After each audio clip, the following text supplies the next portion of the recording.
अब हम एनसीईआरटी का क्वेश्चन नंबर 1.14 डिस्कस करने वाले हैं। ये क्वेश्चन में क्या गिवन इन्फॉर्मेशन है वो देखते हैं। Consider a uniform electric field, मतलब इलेक्ट्रिक फील्ड क्या दे रखा है आपको, 3 × 10⁻³ आई केप दे रखा है। आई केप का मतलब है कि इलेक्ट्रिक फील्ड कौन सी डायरेक्शन में, एक्स एक्सिस की अलोंग इलेक्ट्रिक फील्ड है। तो मैं इलेक्ट्रिक फील्ड को ऐसा बना लेता हूँ, ठीक है। इलेक्ट्रिक फील्ड एक्स एक्सिस की तरफ है।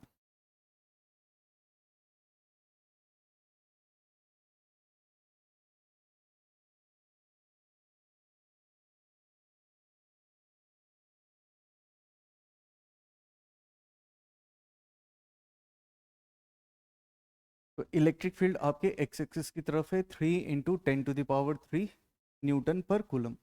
ये है आपका इलेक्ट्रिक फील्ड। अब क्वेश्चन क्या बोला गया, what is the flux of this field through a square 10 centimetre on the side whose plane is parallel to YZ plane. ये वाईजेड प्लेन है। वाईजेड प्लेन इस टाइप से एक प्लेन है, एक स्क्वायर है, जिसका एरिया कितना दे रखा है आपको, 10 × 10। ठीक है, स्क्वायर का एरिया क्या होता है, ए स्क्वायर होती है। ठीक है, तो हम ऐसा समझ सकते हैं कि हमारे पास एक स्क्वायर है और इलेक्ट्रिक फील्ड है इस डायरेक्शन में। ये आपका स्क्वायर है, मतलब इस जगह एक स्क्वायर रखा गया, तो इसकी एरिया वेक्टर भी इसी तरफ है और इलेक्ट्रिक फील्ड भी इसी तरफ है। तो angle between area vector and electric field कितनी हो जाएगी, 0 हो जाएगी।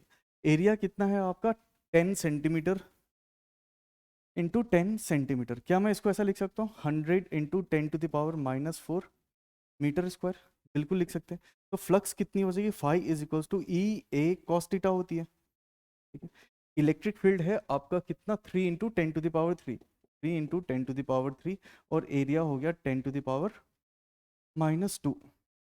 ठीक है, into cos, angle between electric field और एरिया वेक्टर कितना है, 0। कॉस 0 इज 1, इसका मतलब ये आ जाएगा 3 × 10⁻⁻1 मतलब 30।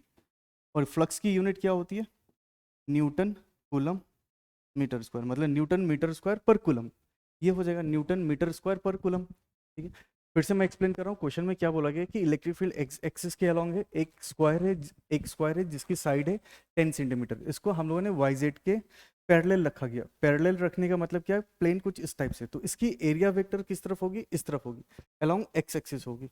और एरिया कितना होगा, ए स्क्वायर होगा। एरिया कितना होगा, साइड का स्क्वायर, साइड है 10 सेंटीमीटर, तो 10 सेंटीमीटर इंटू 10 सेंटीमीटर मतलब 100 हो जाएगी। 100 सेंटीमीटर स्क्वायर, उसको मीटर स्क्वायर में कन्वर्ट करने के लिए 10⁻⁻⁴ से मल्टीप्लाई करेंगे। और फ्लक्स का फॉर्मूला क्या हो जाता है, ई ए कॉस थीटा, वो theta is angle between area vector और इलेक्ट्रिक फील्ड। दोनों पैरेलल है तो एंगल कितनी हो जाएगी, 0 डिग्री। इसको सॉल्व करेंगे, आंसर कितना आ जाएगा, 30 Newton metre square per coulomb. तो ये आ जाएगा आपका फ्लक्स। अब बी पार्ट में क्या पूछा गया, what is the flux through the same square if the normal to its plane makes an angle 60 degree with the X axis. इस क्वेश्चन का मतलब ये है कि, ठीक है, एक्स एक्सिस तो ये है,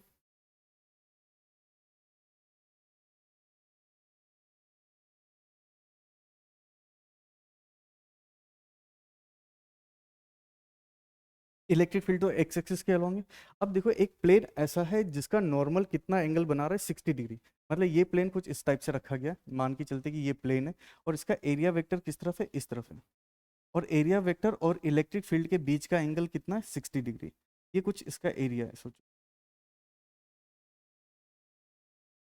कोई प्लेन रखा गया है इस टाइप, ये प्लेन है जिसकी एरिया वेक्टर इलेक्ट्रिक फील्ड के साथ 60 डिग्री बना रही, तो फ्लक्स कितनी होगी, phi is equals to E A cos theta.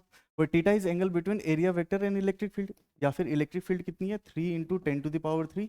Area कितना है, हम लोगों ने ऑलरेडी कैलकुलेट कर रखा है, 10⁻⁻² metre square into cos 60 degree. Cos 60 की वैल्यू होती है हाफ, मतलब ये हो जाएगा आपका 30 into half which is equals to 15 newton metre square per coulomb.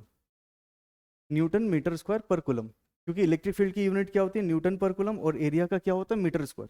तो इसका आंसर हो जाएगा 15 newton metre square per coulomb. ठीक है, ये फ्लक्स हो जाएगी। तो ये ए का आंसर ये हो गया और आपका बी का आंसर ये हो गया। आई होप ये क्लियर है सभी को, राइट।